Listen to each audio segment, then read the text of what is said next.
What's going on, everybody out there in the universe? Thank you so much for tuning in and listening and supporting the podcast for the universe. It's the Energy is Love podcast, obviously. Go check us out at energyislovepodcast.com or Facebook, Instagram, Twitter, all those different places you can find the podcast. 2017 is turning out to be a wonderful year for the podcast. We've had some great episodes, and we've got some more in the pipeline, I suppose, is the way to say it or phrase it. So if you are a new listener to the podcast, thank you. And if you've been with us since the beginning, thank you. But as always, we encourage everybody listening to go out and share it with somebody. So friends, family members, coworkers, it doesn't matter who, let them know about the Energy is Love podcast. This episode of the podcast is brought to you by Crystal Water Float Spa. Crystal Water Float Spa is the nation's only distributor for the Dream Pod. Now, if you're new to floating or if you've never heard of floating before, go to crystalwaterfloat.com or go to dream-pod.com. The reason we talk about floating so much on the podcast is because honestly, it's a wonderful way to enhance your spiritual practice, your meditation practice, whatever it may be. When you lay back and float, you really get the opportunity to dive deeper into yourself, into the universe, into the cosmos of whatever is spinning out there. That's why I'm such a big proponent of floating and absolutely love it when I get to lay back and float. At Crystal Water, you do get to float in the Dream Pod. So come out to Crystal Water and hop in one of the tanks. Learn more about the Dream Pod at dream-pod.com. If you go there, you can check out their newest tank. It's called the VMAX. It's one of the largest pods on the market today. Then when you are ready to purchase your own float tank, now granted, you may not be purchasing it for your home. You might, which is awesome, and that's cool. But maybe you're going to open up your own float center. Now you have the opportunity to get that tank here locally in the United States. So it's a wonderful opportunity for people looking to open up their own float centers. So remember, dream-pod.com, learn all about the Dream Pod. Research floating if you haven't. Go and float if you haven't. Go find a tank or a center near you and hop inside, because I guarantee you're going to love it. On today's episode, I had the absolutely wonderful opportunity. I really liked this guy. His name's Anthony Scaletta. Hopefully I pronounced his name correctly. I'm pretty sure I did. But Anthony's from Pennsylvania, and he is a yoga instructor as well as a Reiki Master and a certified crystal healer. Anthony's got a really interesting story, which he talks about in the episode. He was in the U.S. Navy back in late 90s, early 2000s. And after serving a few years in the military, he got out and experienced some difficulty moving through life with PTSD, anxiety, depression, all those types of things and all those different sorts of issues. But one of the things that helped him move through it was his practice of yoga and his spiritual practice, really. So we got into a lot of really interesting topics during the episode. And one of the cool things is Anthony now helps veterans through the practice of yoga. And Anthony's been able to take what he does, turn it into his passion, and help other people through that. So I was excited to have him come on the show, and he did not disappoint in any way, shape, or form. He was a great guest. You guys are going to love this episode. So sit back and relax and enjoy this episode of the Podcast for the Universe with my super kick-ass guest, Anthony. Here we go. You're listening to the Energy is Love podcast. Energy is love. The Energy is the Love podcast. The Energy is Love podcast. Energy is love. The Energy is Love podcast. The podcast for the universe. The Energy is Love podcast. Well, good morning, Anthony. How are you doing, man? Good morning, Craig. I'm good. How are you? I'm doing wonderful. I guess it's not really morning anymore where you are, right? We still got about 40 minutes left of morning. So I should have asked you before we push record, but do you go by Anthony or Tony? Honestly, either one. I get both, but Anthony's fine. Okay. And then I'm going to have you pronounce your last name so I don't butcher it. Sure. It's Scaletta. Scaletta. Scaletta. Scaletta. Yeah. And you're from Pennsylvania, is that right? That's correct, yeah. Sweet. Little mid-sized city called Johnstown. It's about 60 miles east of Pittsburgh. How long have you lived there? I grew up here and then left home at 17. Came back about 6 or so years later, stayed for a little while, took off, and then I'm back. So it's where I'm from. It's where I grew up. It just keeps pulling me back in. Sometimes it has a way to do that. I kind of have the same thing with where I'm from. Yeah. You move away and then undoubtedly end up coming back for something. Yeah. Yeah. I trust in the process that this is where I'm supposed to be right now. Well, Anthony, I really appreciate you taking the time. I've got a whole bunch of questions that I kind of wanted to fire off at you, but initially you were in the Navy, correct? Yes. So I want to go back to that point because there's some things I think that are interesting and kind of important that I want to talk about. So how old were you when you enlisted? Well, actually, first I did want to say that I am very grateful. I just wanted to open with that, with a little acknowledgement of the fact that we are able to connect despite our technology issues in the beginning. I think that it's really important to be able to have these conversations. So I'm honored that you've invited me on to be a guest and to share my story. So even if there are questions that, might seem like they're not appropriate to be answered, I think it's important that we're having these conversations. So, just wanted to open from that space of acknowledging that I am both humbled and honored to be a guest on this podcast. It's the Energy is the Love podcast, and it's, the podcast for the universe. So I like to think that we're having these conversations, and that's all it is. It's just a dialogue. I'm not claiming to have the answers to anything. I just like to ask questions and have dialogue, and I like the idea of these vibrations are being sent out into the universe. So thanks for having me on. Well, thank you, man. That's a great little ad there for the podcast. I appreciate it. Yeah. I was just going to say, I mean, that's what I was thinking, because I was mentioning how technology allows us to connect. And even though we're not, and, we're pretty much on opposite sides of the country. And then there's people from all over the world that are going to be able to listen to this. And then it's how the conversation grows. And these conversations are part of this global shift that's happening. So, I just wanted to acknowledge that I think that what we're doing is important, and I'm really honored that I'm here.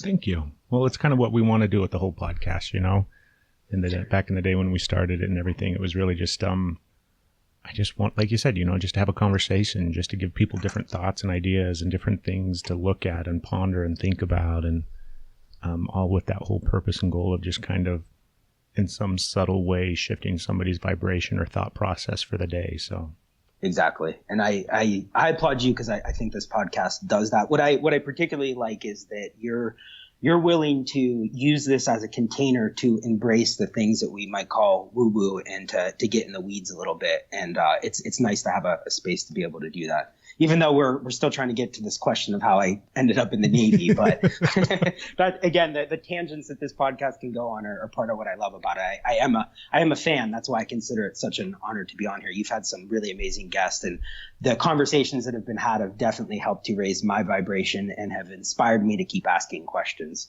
So, we can get to the Navy part now if you're ready. Well, thank you, man. I appreciate it. So tell me about the Navy. When did you enlist? So I actually enlisted while I was still in high school, my senior year. I was ready to go. As I mentioned, I grew up in a somewhat smaller town, and I just knew there was a calling to go see the world and get out of here. And I joined as soon as I turned 17 in the delayed entry program. So my entire senior year of high school, I was set to ship off as soon as I graduated. And then I actually turned 18 in boot camp. And why did I choose to serve? Probably the number one reason is my main figure that I looked up to, a male figure in my life growing up, was my grandfather, and he was a World War II Marine veteran, and he was wounded, Purple Heart, and he was very, very proud of his service, even though he never talked about it very much. And it wasn't even that. It was so much that he served in the military. It's like his idea of service to others infused every aspect of his life, because he was really active and volunteered with a lot of organizations. So when I was a little kid spending time with him, we were constantly going from one nonprofit to another, and I'd be helping him volunteer. So he really infused me with this idea of serving beyond just my immediate needs. So I think that was the main impetus for me wanting to serve. And then somehow, some way at that young age, when, of course, at like 16, 17, I thought I had the answers. I knew that if I went straight to college, that it would just be an absolute waste of time and money, because I needed structure. So somehow I was mature enough to know that I was too immature to go to school at that point. So it seemed like the right fit for me at that time. So because enlisting kind of right out of high school, right during that time period where, there's so much going on in your life. And like you said, you think you know everything, but you really don't. Was there any aspect of you were you trying to get out of a situation or an environment or run from anything in some sort of way? Do you know what I mean? Like sometimes people will use it as an opportunity to escape from whatever their life has brought them and things like that. Was that the case at all? I'm sure on some level that was there. I don't think that it was that apparent then. I think later in life, post-military service, I was taking those actions to run from things. There it was more that it was kind of an open sense of adventure. And what really happened was, what it was really about too on a deeper level was I had a chip on my shoulder. Because again, at that age, I thought I knew everything, and only a few years later I figured out I knew absolutely nothing. But I felt like I wanted to show the world what I was made of, and I particularly joined the Navy to go into Special Forces, which is everyone knows that the Navy SEALs. My neighbor in the house I grew up in was in the EOD, Explosive Ordnance Disposal of the Navy, which is kind of they work with the SEAL teams. And he was home on leave for like a good chunk of time the summer before my senior year, and hanging out with him was kind of like, okay, if I'm going to do this, I want to be part of the elite. So that was the other thing behind all that, is I felt, I guess I had something to prove to myself, what I was made of. So I joined the Navy specifically to try and become a Navy SEAL. And basically what ended up happening was the way they did this back then, now it's completely different. They call it a pipeline, where they start recruiting guys in high school and they start training them from that whole process. This was back in the late 90s. And at that time, in boot camp, you asked for permission to go take the physical fitness test, the screening test, to get into BUDS, it's called, the SEAL training program. And if you pass it, they flag you, so that when you get out of boot camp and you go through your initial training to get your trade in the Navy, then you automatically get an opportunity to go to SEAL training. So what happened to me was I passed the test for SEAL training, and no one up until this point in this whole year of being in the program to come into the Navy, no one ever told me that your eyesight had to be 20/20. Without correcting it with glasses or contact lenses. And the language was always that it could be correctable. And I thought that meant as long as you were able to wear contacts, you were okay. But that makes sense that in operational environments, you can't really wear contacts or glasses. So the recruiter for the SEAL teams said, well, here's what most guys do that are able to pass the test but can't get in. They go into the special boat teams, which of course I had no idea what that was, didn't even know it existed. Naval Special Warfare has the SEAL teams, which everyone knows of, and then we call the redheaded stepchild is the special boat teams. And we are the platforms via waterborne environments, small, fast attack boats that insert and extract SEAL platoons and other special operations forces in waterborne environments, either river or on the seas. I ended up in the nautical environment. So there are guys that work on the rivers. But so that's what happened. In boot camp, they said the special boat teams will accept you into their training without your eyesight having to be perfect. And what a lot of guys do then is they spend some time in the special boat teams, and then they choose to get corrective eye surgery and go on to SEAL training if they choose. So that's what happened. I went into special boat team training, which that job is actually called SWCC, which is an acronym for Special Warfare Combatant Crewman. Made it through that training and actually did have the corrective eye surgery, but by the time that was all said and done, I was kind of ready to move on from that experience anyway. So I ended up serving a total of almost 5 years. I did 2 deployments to Central Command, which was in and around Iraq, conducting maritime interdiction operations. So enforcing what at the time were the sanctions against how much oil could be brought out of the area of Iraq. And so there was a lot of smuggling going on to sell the oil on the black market and smuggling of other contraband like weapons and drugs. So I basically spent 2 deployments over there, playing pirate, running around in the darkness of night and taking over ships and taking control of them, and then turning them back over to, I don't know, to who knows who. And then the same ship would be out there the next night running something else. So, yeah. It was, I felt like here I was young at that point. My first deployment, I was 20. And on the second one, I was, 20, I think I turned 22 on the second one. So again, still young and not knowing anything and really starting to question and kind of begin on this spiritual path and just wondering what the hell I was doing over there. And, I wouldn't change any of it. I'd do it all again in a heartbeat for no other reason than the brotherhood and the relationships I had with the guys I served with. But it's all been part of my path. My service broke me pretty severely. The boats that I operated, they're small. They're actually a racing boat, and they're about a little shorter than 40 feet long. And every time that they hit a wave, they launch, get airborne, and slam back down. And so on the open seas, that's literally every couple seconds.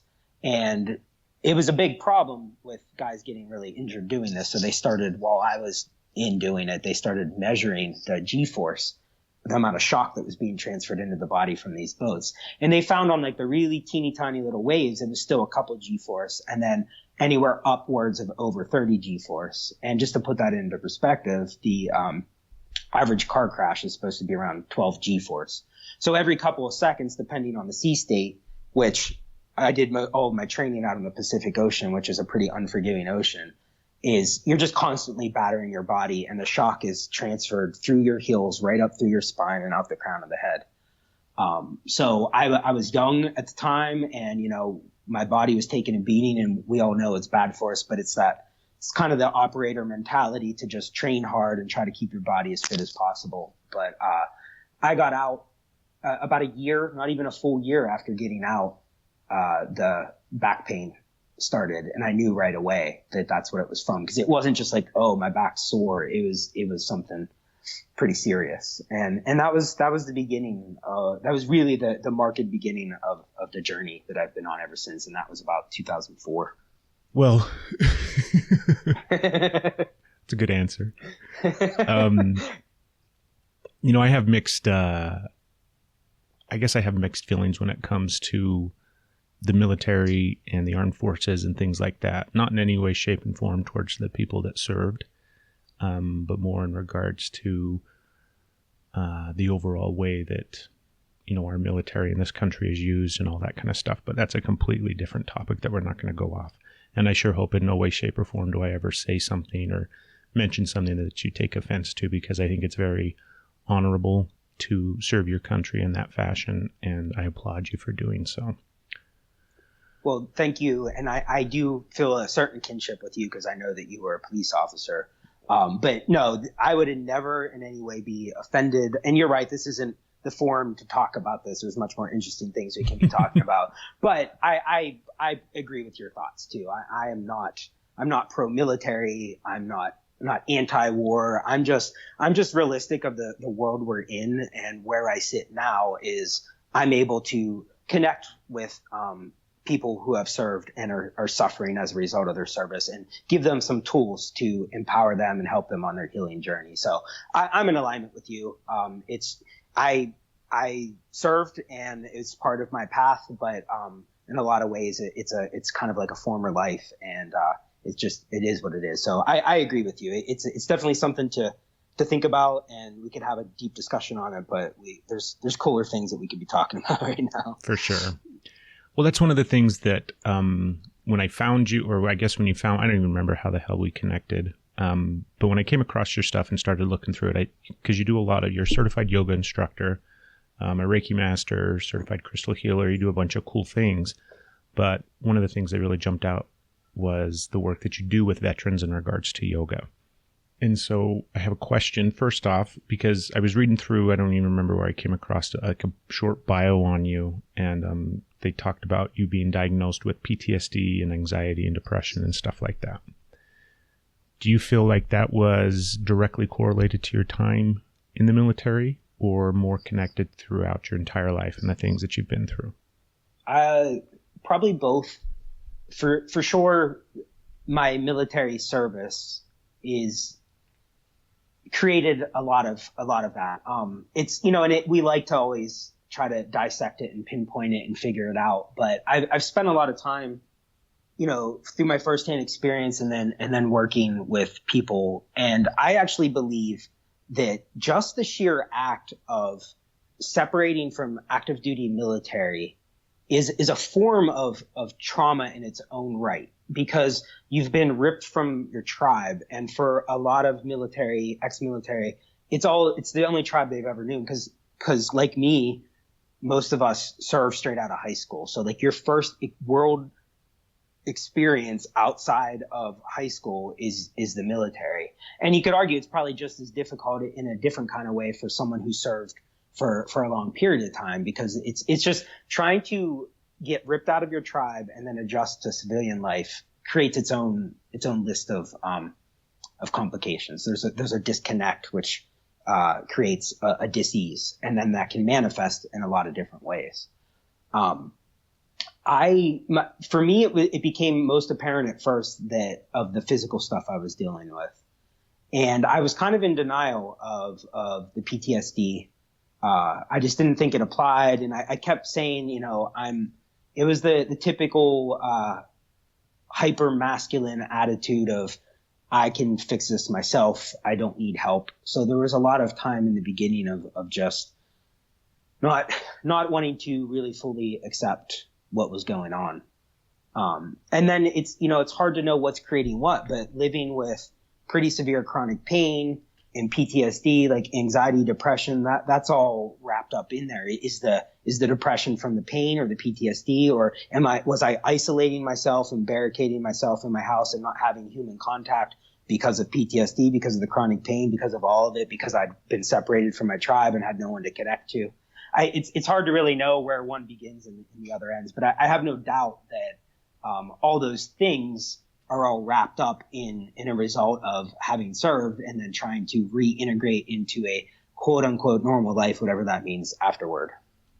Well, looking back, what were some of the things that you were dealing with that you may not necessarily, looking back is always much easier, right? You have that hindsight to go back and see the correlating, connecting pieces. But what were some of the things that you were dealing with that you feel may have been, like if we're going to look at PTSD in just a very stereotypical way, and here's some cause and effect and some reactions and some very typical symptoms or whatever the case may be, what were some of those that you kind of dealt with and faced? Well, the first thing that I did was, as soon as I separated from active duty, I literally picked up and ran as far away as I could to not deal with anything. So avoidance, which is a pretty common initial display of trauma. I threw on a backpack and I went and spent all the money I saved in the military and just traveled for a year straight in Europe, and I ended up in Northern Africa for a little while. And so that was my first step. And then I came back from that and was just completely lost, had no idea what to do with myself. So I started going to college, and that was when everything really crumbled. I felt like I was a ghost walking around on that campus. I was 24. It wasn't like I was that much older than the students, but we were worlds apart. I couldn't talk to anyone. I couldn't connect. I was constantly on edge. I was in pain. And, I didn't really, I don't know. It's the crazy thing. Again, like you said, hindsight's 20/20. I knew the pain, the physical pain was from my service, but all the stuff I was dealing with emotionally and mentally and just how disconnected I was, I didn't connect it to my service. And what ended up happening then was quite a few years of just continuing to try to separate myself as much as possible from having served, letting my hair and beard grow as long as possible, basically trying to take on the archetype of a hippie almost, to just go the complete other direction. And then it was like it took a few years of kind of evening back out, and part of that healing process was actually fully owning that I served, kind of being proud to be a veteran, And then even that was like to move beyond that too. So it's been definitely a full decade in the making of ups and downs. It wasn't like at any certain point, even now, that I could ever say that I've fully processed through all of it. I've come a long way, and it's a constant learning process. But some of the other things you were asking was just that need to isolate, to completely hole up in my apartment or something, to the point where even if a family member came over to visit, I would refuse to open the door. Just not wanting to deal with the outside world, because the outside world was too much. It was too much to have to try to interact with someone or to be out in public. And a lot of this stuff was through the years. It was ups and downs, peaks and valleys. Having a spiritual practice to lean into specifically, especially early on, was just a very physical and therapeutic yoga practice that involved just getting into my body and relieving some of the pain. And I didn't know this at the time, but just being on the ground, which was very soothing to my nervous system. So I think through all that, the ups and downs, the yoga was the lifeline that kind of kept me going in the right direction. But there was lots of slips with getting into legal trouble, ending up in jail for a little time, problems with drugs and alcohol, and it's been a long journey. But I wouldn't change any of it, because it was all part of the obstacles that were placed along my path as the opportunities. They're really, I like to say, obstacles are opportunities for growth, for my own evolution, and using the spiritual practice to lean into it, to continue to peel back the layers and unravel, and then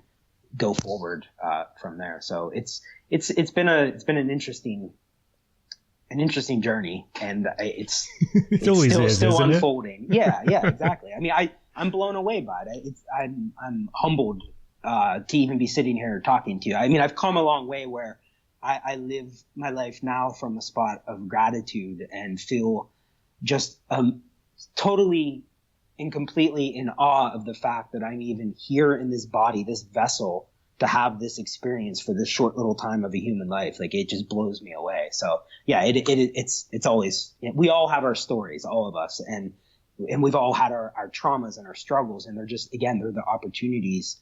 They're what are pushing us to tap into the evolutionary impulse of the universe, to lean into it. And because a lot of our suffering comes from our inability to accept the impermanence and the change that's always happening. So I believe the universe is sending us, and definitely sent me, all these things that I could label as challenges or obstacles, but they're really just opportunities. Opportunities for growth, huh? Yep. So a couple things. First off, I think it's really, when it comes to the spectrum of not just PTSD, but mental illness, or whatever we want to label it as, and I think it's all asinine, because for me personally, I think everybody falls on that spectrum. And so I think that labeling something a mental illness is kind of a misnomer, because I think it's just, life, the experience of living, that sometimes we get caught up and stuck in some of these places. But I think it's important, like you mentioned, the way you talked about PTSD, and how a lot of times just simply leaving the military and going through that entire process can be traumatic in and of itself. Because I think it's so much, people don't really grasp or understand that, it doesn't mean that you just went through some horrific experience. And, some of the kind of typical ways that people think about PTSD, it really can be, I guess, caused by so many varying different things. And like you said, it's all kind of wrapped up where you couldn't really say where one ended and one began, or what was the cause of this or the outcome, or it's all just that convoluted space. But yoga, when it came to yoga specifically, was that something that, like, how did you find it? How did it find you? How did you come to it? Was it something that you had practiced before enlisting, or did it? Yeah, I love that you phrased it, because we like to say that, I found something, but I firmly do believe that the yoga found me. I had one or two, and I'd honestly even forgotten about it, but I've done a few interviews recently where people asked me if I'd ever practiced yoga on active duty. And again, I served between 98 and 2003. So yoga was just starting to become a little more mainstream at that point. And whereas now the practices of yoga and meditation, which also I always like to say, yoga is such a broad term that can mean anything, and meditation is yoga, but we kind of talk about them as separate things within our own language for reasons of just trying to differentiate it. But we're seeing now that basically mindfulness practices are being used in active duty settings as well. So I had a very limited, there was 1 or 2 times where a guy who shared his personal yoga practice with us in lieu of our physical training for that day. But really, I didn't find yoga while I was active duty. I found it in my process of starting to come to terms with the fact that my body was really broken. It was pretty interesting because I didn't have, again, yoga especially wasn't around in the small town I lived in for where I could just go find a teacher. I'd always been an athlete my whole life, very much active in my body, and was used to stretching. And when I started in this pain, it was just pretty early on, like maybe the first week or 2, I was just laid up in bed, and because I was scared. Like I was in so much pain, I didn't know what I could do or couldn't do to aggravate it. And next thing you know, though, at a certain point, I'm like, okay, something's going on with my body, and I need to get inside and have a conversation with it and figure out what's going on. So before I knew it, I was on the floor of my bedroom, and it started as just what I would have thought of as stretching at the time. But next thing I knew, pretty quickly, I was developing this little routine that was my way of getting out of the bed and trying to face my day. I was still a full-time student at that point, but I was quickly dropping out because I couldn't sit in a class. I didn't want to deal with people. And I started to find really quickly that yoga had a medicinal value to me, where it was just like, because at that point I was still, I might have been prescribed some painkillers, but I was always kind of resistant to using them because of my history with abusing drugs and alcohol. And I found that if I would just spend even as little as 15 or 20 minutes on the floor doing what I was starting to realize was yoga, that it would shift me. It wasn't like this long lasting shift, but it was enough of a dosage of medicine to help me get on through my day. And that just led to this process of self-study right from the start. I didn't have a teacher or a yoga studio to go to. And it was really fitting for where I was at on my journey. It's one of the aspects of the yogic practice is svadhyaya, is this self-study. It's turning your sense of perception inward towards the internal experience. And that's what it was. And it started as getting on the floor, and then I'd find some books. This was back in the days when it was still easier to find a VHS tape. I remember coming across a couple of different tapes. So for the first 5 or 6 years, it was mostly it was my own thing that was just kind of happening somewhat organically. I was certainly not studying with a teacher in person or anything. And did you have some greater concept of like the fact that this was a very important aspect of your spiritual practice, or was it more or less just a physical thing in the beginning? Does that make sense? No, it makes perfect sense. It started out in the very, very beginning physically for some pain relief, but it moved beyond that pretty quickly. I was drawn to the spiritual side of it almost instantly, for what it's worth. But it's weird to be diving into something so deep without any external guidance and the wisdom that comes from a teacher. So there's a lot of time spent that I probably had someone lovingly been pointing me in the right direction. I might have been making a little more headway in the direction of having a better understanding of the spiritual depth of the practice. But again, I trust that everything has and continues to unfold at the pace that it's meant to, for me to integrate the teachings at the level that I'm ready to receive them at. So it was kind of, maybe it was slow, but it was always there, and I was always curious, and it led me to continue asking the questions.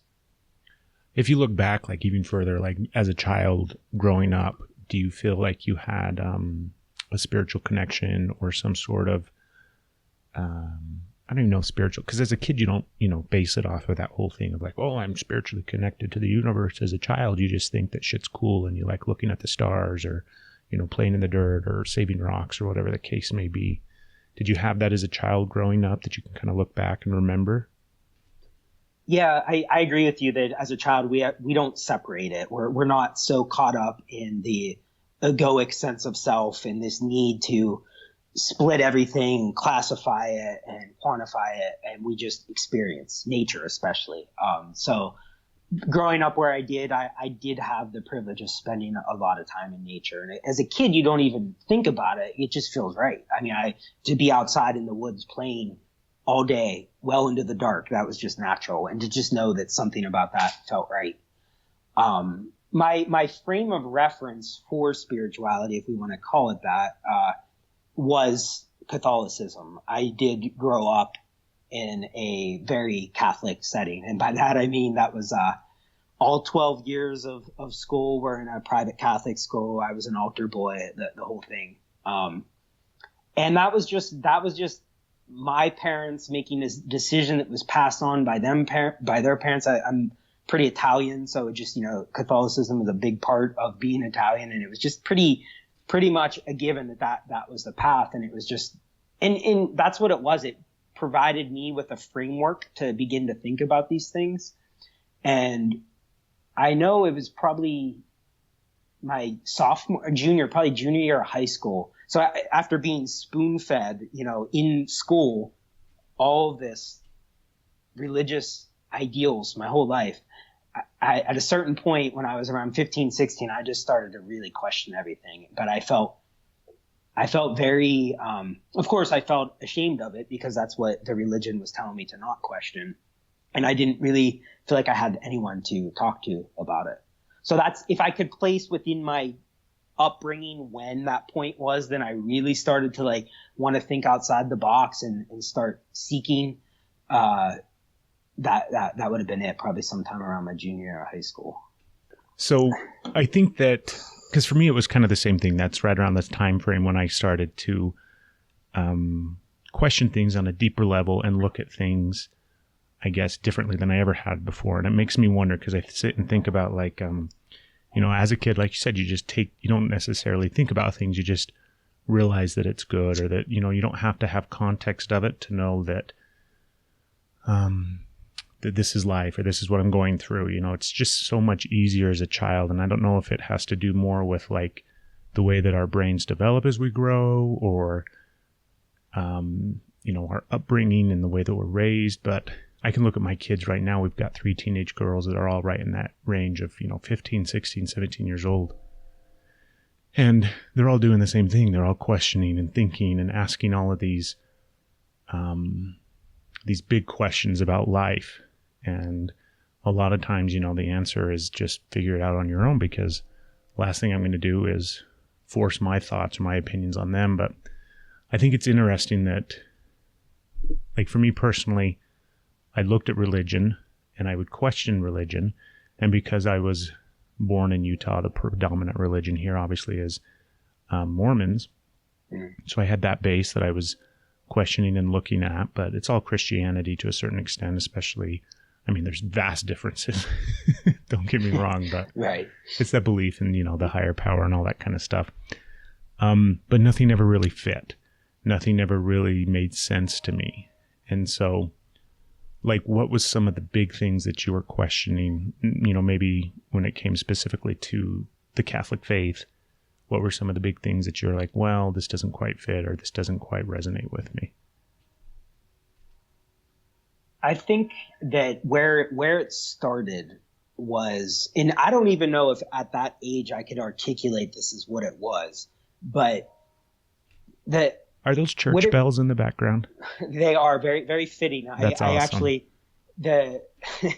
again, this is perfect for this conversation. Right beside where I live is one of the biggest Catholic churches in the whole city, which there's a lot of Catholic churches around. And I live right next to it. And these bells, which they're actually loud right now, they'll probably get louder.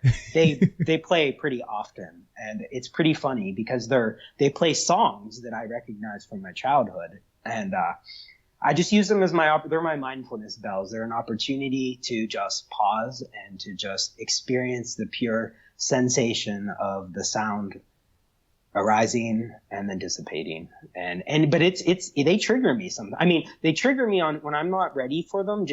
One of my triggers from PTSD is an unexpected noise. It's like I can feel my amygdala kick on, fight or flight's in gear, and I'm ready to rock. And I've gotten what yoga and meditation have done for me is that when that happens now, I'm able to very quickly realize what happened and just be in my body and observe the sensations and let them dissipate. Whereas in the past, my system was hijacked and I was in a confrontation or whatever.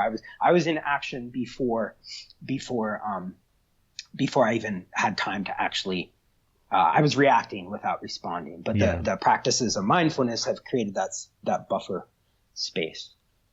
And I was thinking, so when I talk about this, it's always worth mentioning that there is a good side to this. You would get this probably as a first responder too, is that when you're trained to be able to react in the midst of your fight or flight response and to still, it's kind of like both at the same time, you're reacting but also responding. Is a few years back, a neighbor of mine was trapped. He was elderly, I think in his like mid to late 80s. So he was already kind of not walking very well. And he'd been smoking a pipe and he fell asleep while he was doing it and it caught the kitchen on fire and he was trapped. And his wife came running down the street and said, help, we need to get him out. And my brother was with me too. And we tried to get to him from the front door and the kitchen was in the way back, but the smoke was so bad that we couldn't make it through. And we ran around to the kitchen, but the kitchen door was locked. It was dead bolted and the handle was locked. And I'm a small guy. I'm 140 pounds soaking wet. And in one kick, or it might have been more than one, a couple kicks, I kicked the lock through that door, went in my brother hadn't even came in behind me. I went in, picked up this guy who weighed about 180 pounds and firemen carried him out into the yard. And that whole thing happened without me. I never once had to stop and think about anything. I had trained to be able to respond in that and just acted and was very efficient at it. And I've been in some other situations on a severe where some type of level of response was needed in order to help or save someone. And, I just always like to bring that up too, that there's a positive side to that too. So that when we become more aware of when our system goes into that mode and when we need to use it, then it's there and we're able to use it. But most of the time, 99% of the time, we don't need to use it. And it's learning to tell our system that things are okay. And I don't know how much this is kind of a tangent, but it's related to the work I do with veterans, is that whether you're a veteran with trauma or you're just a human living in our modern society, our nervous systems have not evolved. They're still at that level of survival that we were thousands of years ago when we were hunter-gatherers, and our nervous system needed to be on high alert for many reasons related to survival. And our evolution is not caught up with the brain. Our nervous system is not caught up with where we're at. So we all live in a state of slightly or even more than slightly activated in the sympathetic nervous system, that fight, flight, or freeze response. So what I love about mindfulness-based practices is they're not this like instant miracle for that. They bring a greater awareness to just start to tune into our nervous system and be able to observe it and have some pretty simple tools that when the gas pedal gets stuck down, that we're able to pump the brakes by just becoming more present and taking a couple breaths. So that was a little bit of a tangent there, but no, it's good stuff. And I think it is important to, because there are positive things that do come out of that, having these experiences that may, the outcome may be, yes, PTSD and some experiences that you have to kind of learn to manage and cope and move through. But it is good to have that skill set, that basis. And as you're sitting here talking, it's making me think about, when it comes to mindfulness and some of the different practices that, people will implement in their life, such as yoga or whatever the case may be, there's breathing techniques a lot of times associated with it, obviously. And it's very important to focus on your breath and to learn how to breathe fully and completely and all those kind of things, breath work in general. And it made me remember back, I don't know if you ever had any,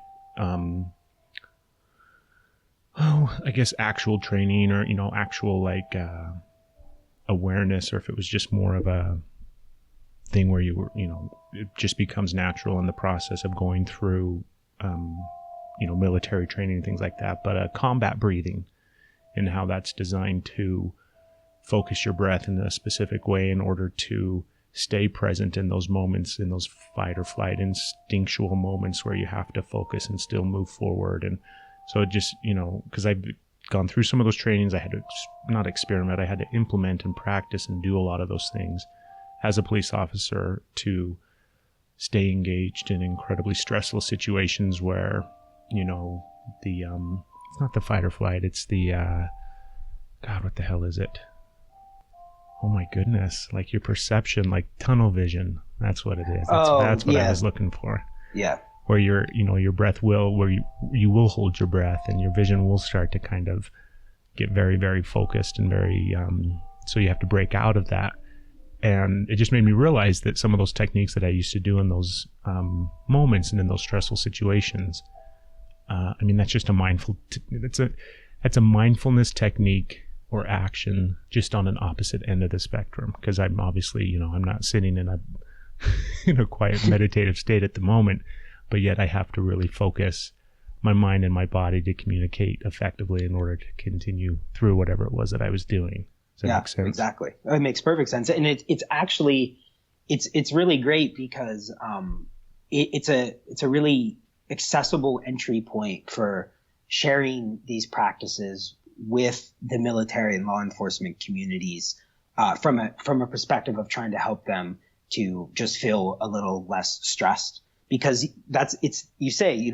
just about anyone, I think, in the military in some way was trained, if for nothing else, to train how to regulate their breath when they're shooting.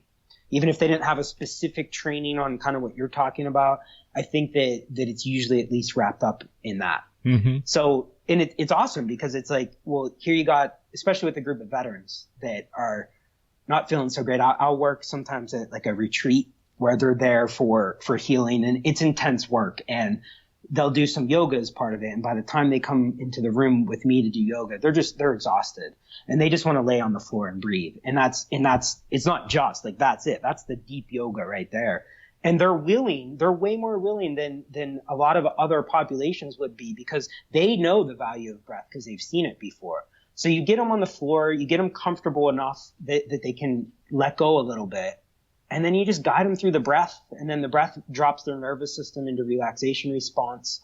And then we set the conditions for them to have whatever experience they need to have. And that's when the healing will happen, is when, in that state of relaxation. So yeah, the breath it's huge. It's so powerful and can be so simple too. There's a lot of complicated breathing practices, but there's a lot of really straightforward ones that are just as effective. So let's go into, I'm really enjoying this, by the way, because I'm sitting here, we got like 1,000 different things coming through my head that we could talk about, but it's good stuff. But tell me a little bit about your spiritual growth and your spiritual experience in regards to going from, somebody that was in the Navy, going through college, going through all those experiences that you did, to now where you are, kind of practicing and working in the space of helping people through trauma with energy work and healing and yoga and all those kind of different things. Go ahead. I was going to say, this is the opportunity to finally tie this back in and answer your question that sent me off on that tangent. When the church bells started, was that I think the thing that started me really on my spiritual path to be a seeker is the term I like. And I think a lot about languaging as a yoga instructor, because the language really matters. I mean, that's the paradox of language. It both really, really matters because it's these symbols that convey the meaning of our intentions. But then at the same time, when the languaging doesn't resonate, we can just slough it off and say, well, it's just words. But seeking is kind of a good word. It implies a level of striving, but it's not, to me, seeking is just about asking the questions and being willing to not know and just staying really curious. So where that started was probably back in high school when I realized what I didn't like about the Catholic religion was that it was a very top-down, fear-based approach. It was all about using fear to motivate you to act in a moral way.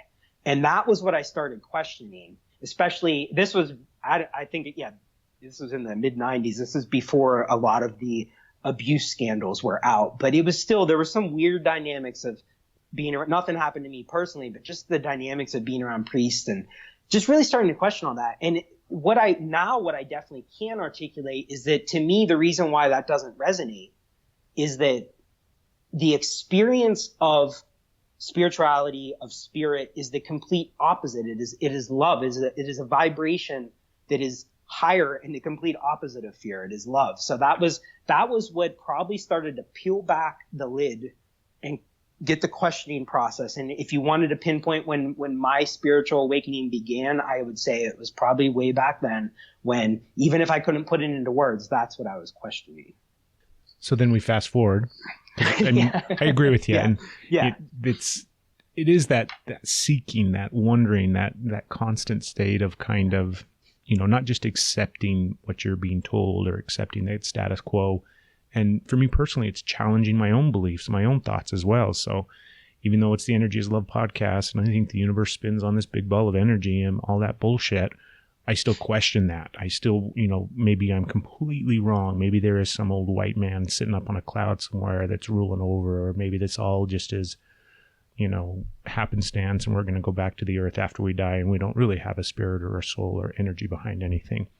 I constantly question and seek and wonder, even though I have peace in my beliefs, even though I bring, I have comfort and happiness in the space of being at peace, I guess, with some of my beliefs. I still like that constant game, I guess. And I guess it is sort of a game to a certain extent, especially when you play it with yourself and the way that you kind of think through things. But I like that. I think that that's an important aspect of not just spiritual growth, but growth as a human, where you want to be constantly looking for different things and different answers and all those kind of things. Yes, I think that's a fantastic space to be in, where you are willing to question, and at the same time, you might have certain ideas or beliefs that you gravitate toward, but to still within that container hold space for anything to be possible. Because the more that my own experiences unfold and my understanding evolves, I think anything is possible. If we can think it, it's possible. And maybe that image of the guy with the long white beard up in the sky, maybe, he has a couple of unicorns surrounding him, and it's all, it's all possible. So, and I totally agree. It's important to just keep the possibilities open and to keep asking the questions. So I totally agree with you. And that's why it's fun to just have these conversations, So what was the, what for you was the first thing that when it came to, because there's one thing to think about things on a deeper level, and there's one thing to kind of take within your own space, spirituality to a certain extent, and have a spiritual practice. But what for you was a tipping point where you actually started to work with energy, think about it in a different way, and start trying to incorporate it when you're helping other people? For sure, it was the undertaking of my initial yoga teacher training. Because that was, prior to that, I'd known that I wanted to share the practices of yoga with others, because I had found so much healing and empowerment in them. I wanted to be able to share them with other people. And prior to actually taking the training, it had been a full probably 4 or 5 years that I knew I wanted to, and just for various reasons wasn't in the space to undertake it financially and otherwise. And I think once I finally took the training, one big thing was that I was saying to the universe, I'm committed. I'm going to do this. And basically once that happened, everything, because I stepped into it and everything just started to unfold. I mean, it really blows me away when I think of how the universe stepped in. And we don't even have time, but I could sit here and tell you of all these synchronicities and the way everything has aligned since then. And that was back in the fall of 2014. And it's just been this beautiful journey of one thing leading to another. And the starting to share the practices with others deepened my own practice. And then as my own practice deepened, I turned towards getting interested in the energy body. And what happened was eventually, and I believe it just took me that long to be ready. I differentiated earlier about meditation, yoga. It's meditation is yoga, but I wasn't ready for lots of different reasons to actually undertake a formal seated meditation practice for many years. And it finally all kind of built up to that a little over a year ago. About a year and a half ago, I started and committed, and it's become a huge part of my practice in my life ever since, to have, no matter what else I'm doing, to always have that formal seated is mindfulness meditation with some metta or loving kindness as well. And that was when things really started to shift, because that led me into the energy healing. It started my experiences, my firsthand experience of the energy body started to shift. And then I became interested in Reiki, and the Reiki led me to the crystal healing therapy. And that's pretty much where things continue to move. And what's really awesome is now I'm able to blend all those modalities in both the group settings. When I'm teaching what's labeled as a quote unquote yoga class, I'm able to bring a lot of that other stuff in. And in my one-on-one work with people, it's kind of like I have all these tools, and we can pick and choose what's going to work for that individual and their needs in that moment. So it's interesting because things just keep continuing to come out of it. So I never know where it's going to lead, but there's no doubt that once I leaned into teaching yoga, which was, like I said, a few years ago, everything's just kind of started to come out of that. What's one of the craziest, because I always think it's fun to get people's explanations or understandings of some of the shit that happens in meditation when you're out there in the space of whatever it is that you're out there in. What's some of the craziest stuff that you've seen or experienced or gone through, whether it be through meditation or some sort of, out-of-body experience in a dream state or whatever? Can you think of one? It's hard because it's like, I think, when we talk about all of this stuff, we're using language and words to try to describe the indescribable. But what else do we have to use, I don't think that I've had any, what I would say, crazy experiences. I'm very much somatic with I'm very much, it's like feeling and felt senses of things. I'm not big on visuals. I've definitely had lots of experiences of, what the yogis might call samadhi, that kind of the veil, the illusion of separateness has been washed away, even if it's just for a second. And, of course, the third dimensional perception of time is also washed away. So it's like, I don't know how long these experiences have lasted. And furthermore, there's even in the Yoga Sutras, which was the sage Patanjali laid out, basically the scope and practice of yoga. And he describes that I believe that there's 9 different types of this samadhi experience, which we might also call nirvana or nibbana. And so it's implying that there's different layers and levels to it. And I've purposely never read that much about them because I don't want to put in some preconceived notion of what they're supposed to be. And furthermore, I don't practice with any goal of ever achieving enlightenment or having any kind of specific experience. It's a direction on the compass because the path that is part of that process is worth walking. But I really come to it from a space of using the practices to heal myself so that in my direct experience, I can help share these tools with others to help them heal themselves. And then collectively, as we evolve together, we're easing our suffering, and it's just, that we're in this together as we and the earth, and everything's evolving. So to me, really, the most profound experiences I've had are sharing these practices with groups of people, where it's not as this intimate work as it would be when I'm on my own meditating or one-on-one on the massage table with the crystals and the Reiki. It's in these group settings where when I do my job properly, it's not always easy, and I step out of the way, and it's not about the ego involved, and I've done enough to keep my vessel a clear and perfect channel. The teachings in the healing in the form of what I'm saying flows through me, and they aren't even my words, and they're reaching people on levels and multiple people at a time where they're having really deep experiences. So there you have a room full of people all having, or maybe not all, but many people having different levels of experiences, and that experience they're having is exactly what they need in that moment, and it's serving them. And sometimes tears are flowing, and to me that's just, and when I'm in that, I'm not having their experience. I'm just holding space. I'm just trying to create a container for it to happen. So my direct experience of it is nothing I would label as special or magical or spiritual, but it blows me away to think that I can do my little part to set the conditions for people to have whatever experience is going to serve their highest good in that moment. And that to me is just, it's so humbling, and it's amazing in its own right. Do you think that there's a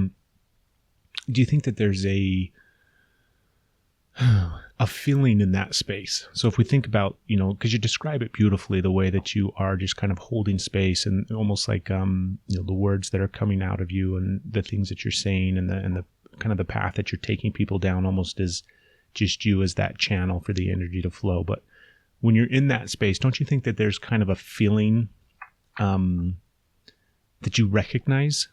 Does that make sense? Where, like, yes, you can almost feel, okay, this is, I can remember what it felt like. And then I get back to that space. I'm like, oh, that feeling's coming up. I can tell that we're in a good flow of whatever it is, whether we want to think of it as energy or whatever the case may be. But there's like a vibration or a feeling in a space like that where that something kind of magical is happening, even though it's not like you're the magician that's, making the magic happen. You're totally correct. I'm not sure how I even really glossed over that, because that experience has happened. I was kind of saying there's times when I'm just holding the space, and my direct experience of it isn't magical. But actually, you're right. It's not like it happens every single time, but sometimes there is a very special energy that happens in that collective effort of everyone focusing their intention. And in the exact word to describe it is magical. I mean, it's nothing short of that. My most recent memory of that, and it happens on different levels, but when it truly blows me away, a good example is, it was the winter solstice, this past one, I believe it was December 21st this year. I like to hold special yoga classes on the earth holidays, the solstices, the equinox, because they're such an awesome time to have a spiritual practice where our intention is to align with the rhythms of nature and to find the harmony, the resonance that comes from being in line with that. So they're really special times to practice anyway. And it just so happened that the way the class worked out, and of course it's a winter solstice class, so we were very much honoring the eternal dance of Shiva Shakti, the play of dark and light, and how really winter solstice is, it's the celebration of that we've come into the darkest, that 3-day period where the sun stops its movement, and we're dwelling in that darkness that is pregnant with possibility for the light to be born again. And in the midst of this really deep practice, it was a very slow inward turning practice, and the very ending of it was a guided, it's called yoga nidra. It's yogic sleep. It's meant to, through a guided deep relaxation, it gets you into what the yogis call the fourth state of consciousness, turiya. It's in between wakefulness and the dream state, and it's like hypnagogic, and your subconscious is able to interact on deep level. It's a really pretty amazing experience, and it's relatively easy for most people to experience because it's guided. You just get comfortable and you listen to the guidance. And I hadn't even planned to do it. I tend to not plan my yoga classes. Maybe I'll have a concept, but again, if I'm doing my job, it flows out of me and I don't have to overthink of it. And what happened during this class was it came toward the ending, and I did this spontaneous yoga nidra practice based on the energies of the darkness, being in the dark space and the light that emerges from that. And it was truly magical. No doubt about it. And the practice ends, and a lot of people, I could just tell on their face, or they said things to me, had this deep experience. What, unbeknownst to me, what was happening in nature right around us, because the studio, the only window that the light would have been coming in at that time was dark, and I had all the lights down towards the end of the practice. And so we had no connection to the outside at that point. And it just so happened that the end of that practice perfectly matched up with the very end of the sunset. And the people from the next class were coming in, and they were all kind of like, they came into the space and they could feel that what we would call in yoga, like the bob, the energetic residue that was still in that space. They could feel it as they came in, but they were also bringing in this energy. And what had happened was this crazy, thankfully, one of my friends that had come in for the next yoga class took some pictures on her phone. This amazing sunset, which we don't, in this part of the country, we don't get many amazing sunsets. We sit in this little valley. Our sky's usually clouded over. And it was so colored, and it was these swirling patterns of light and dark together. And so while I was, because I had truly in that moment stepped out of my own way, I was a channel. I believe that the energy of what was happening, Mother Nature's energy, the words that were coming through that experience was truly resonating with what was happening. And it wasn't me. That was not me that made that happen. I was just the vessel for it. And yeah, no doubt about it. That magical is the only word that can describe that. That's so cool, man. See, I just love shit like that. When when those things all align and meet up, and I always get such a kick out of thinking, because it's not just you that's bringing energy to that space. It's the people that are coming to that class. It's the people that you're, working with. It's the people that you're helping. Everything has to align and coincide and sync up to make those experiences happen. And the part that always gets me too is, because of the way that I believe and the way that I think in regards to energy and how we're all interconnected and how we're all, parts and pieces of one another and everything else that spins out there in the universe, it is you that is making that magic happen, because you're the sun that's setting, you're the light coming from the sun, you're the dark. I mean, you're just all of those things combined, just as everybody else is. And then my brain just explodes in this awesomeness of, it's so neat. Yeah. It's something I like to think about as long as that. I mean, the practices of yoga and Buddhism, they're very much about that's what I like about them, is they're not telling anyone really what to do or what to think. It's asking you to have this at the experiential level and then make your own decisions from it. And what we see is that when we turn inward and we view the microcosm of this entire universe that's happening inside, that it's the same, it's just a smaller version of what's happening on the outside. And what you're saying about it's not me, but it is me, that I always think about this, and I bring this into the yoga space a lot. The Inca, the ancient civilization, the Incas, their word for the human body was Alpakamaska. And it literally translates as animated earth, which is really cool to think about, like animated earth, that we are not separate from the earth, that we come out of it. We're just a chunk of earth that's animated. And yoga would say that our outermost layer, or innermost, depending on what perspective you take, the Annamaya Kosha which the koshas are like the sheaths. We have our energy bodies, the mental body, the emotional body, and the spirit body. The outer or innermost sheath, the thickest sheath is our Annamaya Kosha, is the food body. It is made of the food we eat. It's made of the earth. And so yeah, you're totally right. When we are having those experiences, that's why that the illusion of separation, that even if it's not totally removed, it becomes a lot thinner, because we're starting to get out of the dualistic thinking that comes with so much of our time here in the third dimension, and we move into these other vibrations where it all becomes one. So I would like to think what was happening in that space was that all of us collectively as a group, to some level, we stepped out of the small sense of self, and what was happening around us was happening within us at the same exact time. You know what I think is also neat to think about is you host that event. You have that thing that happens and goes on right at that exact moment in time. and it directly influences not just the people there, not just the vibration and the energy in the room, but also, you know, of your little space in the cosmos and in the planet and in the universe, where you say we don't typically get sunsets that are that beautiful, and perhaps the reason that was so beautiful was because of what was taking place and the interconnectedness of all of it. And that's the part that I like. I love that. Yeah, exactly.